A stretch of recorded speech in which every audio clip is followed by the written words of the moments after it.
ပြီးခဲ့တဲ့တကြံကာလမှာ Aries season ရဲ့ပြင်းထန်ပြီးစိတ်လိုက်မှန်မှလောက်ဆောင်တတ်တဲ့စွမ်းအင်တွေကြားမှာသင်ပင်ပန်းခဲ့ရသလားဒါဆိုရင်တော့ဒီနေ့2026ခုနှစ်ဧပြီလ19ရက်စပြီးမေလ20ရက်အတွင်းမှာသင်အတွက်သတင်းကောင်းတစ်ခုရှိပါတယ်အဲ့ဒါကတော့ယုံကြည်မှုနဲ့ကိုယ်ပိုင်လက္ခဏာကိုအုပ်စိုးတဲ့နေမင်းကြီးဟာမြေထက်ရာသီကွန်းဖြစ်တဲ့ Taurus season တဲကိုစတင်ဝင်ရောက်လာပြီးဖြစ်တာကြောင့်ပါပဲအချိန်ချော့မှုနဲ့ဘဝရဲ့တာယာမှုတွေကိုခံစားဖို့အချိန်ရောက်ပါပြီအထူးသဖြင့်ဒီရာသီမှာနတ်သက်ကျွေးသလိုကံကောင်းဆုံးဖြစ်မဲ့ရာသီကွန်းတွေကဘသူတွေဖြစ်မလဲဆိုတာ Jewel Creation ကနေအပြည့်အစုံတင်ဆက်ပေးသွားမှာပါမို့ like follow subscribe လေးလုပ်ခဲ့ဖို့လည်းမမေ့နဲ့နော်ဒီ Taurus season ဟာမေလ20ရက်နေ့အထိကြာမြင့်မှာဖြစ်ပြီးကျွန်ုပ်တို့ကိုအာယုံ၅ပါးလုံးနဲ့လောကကြီးကိုခန်းစားဖို့တိုက်တွန်းနေပါတယ်တောက်ကြကြော Venus အုပ်ဆိုတဲ့ကာလဖြစ်လို့ဝင်ငွေတန်ဖိုးထားမှုနဲ့မိမိကိုယ်ကိုယုံကြည်မှုတွေမှာပိုပြီးတည်ငြိမ်တဲ့စွမ်းအင်တွေကိုရရှိမှာပါအခုကာလမှာတင့်ရဲ့ရည်မှန်းချက်တွေကျမ်းမာရေးအလေးအကျင့်တွေကိုပိုပြတ်သားစွာစုပ်ကင်ထားနိုင်တယ်လို့ငွေကြေးသုံးစွဲမှုနဲ့အတင်တန်ဖိုးထားတဲ့အခေခံမူလီတွေကိုလိုက်နာတဲ့နေရာမှာလဲအရင်ထက်ပိုမိုခိုင်မာလာပါလိမ့်မယ်ဒီယာဒီခွင်အတွင်းမှာကံအကောင်းဆုံးဖြစ်မဲ့ယာဒီခွင်တွေကတော့ Taurus နေမင်းကတင့်စီရောက်လာပြီဖြစ်လို့တင်ဟာ spotlight အောက်ကိုရောက်လာပါပြီအရင်ကစိတ်တန်ရာတွေကိုကူစားခဲ့တာတွေအကျင့်ဟောင်းတွေကိုဆက်လွတ်ခဲ့တဲ့ကြိုးစားမှုတွေအတွက်အခုရလက်ကောင်းတွေရပါတော့မယ်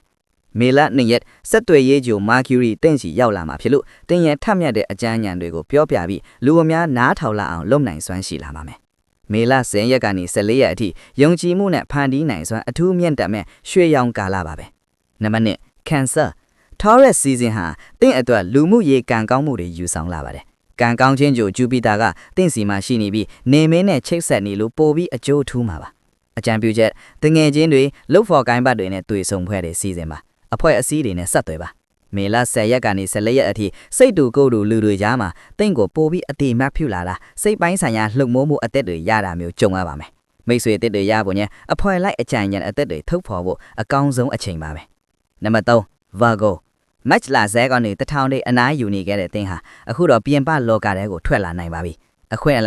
လမ်းပြဆရာတယောက်နဲ့အလုပ်လုပ်ရတာဒါမှမဟုတ်ခရီးဝေးသွားပြီးဘဟုတုတအတစ်တွေတင်ယူရတာမျိုးကြုံရပါမယ်မေလ10ရက်ကနေ14ရက်အထိမိတ်ဆွေတွေဒါမှမဟုတ်အဖွဲ့အစည်းတွေကနေကံကောင်းတဲ့တိုးတက်မှုတွေရောက်လာမှာပါဗျာ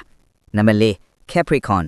Taurus season ဟာတင့်ကိုပျော်ပျော်နေဖို့တတိပေးနေပါတယ်ဒီနေ့မှာတင့်ရဲ့ဖန်တီးနိုင်စွမ်းကိုအသုံးချတာကနေအကျိုးကျေးဇူးတွေအများကြီးရပါမယ်မေလ4ရက်နောက်ပိုင်းတင့်စန္ဒတွေကိုပိုပြီးယုံကြည်မှုရှိဖွင့်ဟပြောဆိုနိုင်လာပါလိမ့်မယ်မေလ10ရက်ကနေ14ရက်အထိချွတ်ရသူတွေနဲ့မော်စာမြတ်တဲ့အခိုက်အထန့်တွေကိုပိုင်ဆိုင်ရမယ်အလားအလာအလွန်များပါတယ်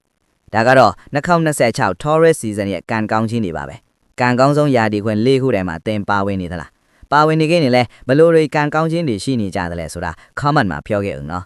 Jewel Creation ကိုအမြဲအားပေးတဲ့အတွက်ကျေးဇူးတင်ပါတယ်အားလုံးပဲတည်ငြိမ်အေးချမ်းနဲ့ကံကောင်းတဲ့ Taurus season ကာလလေးကိုပိုင်ဆိုင်နိုင်ကြပါစေဗျာ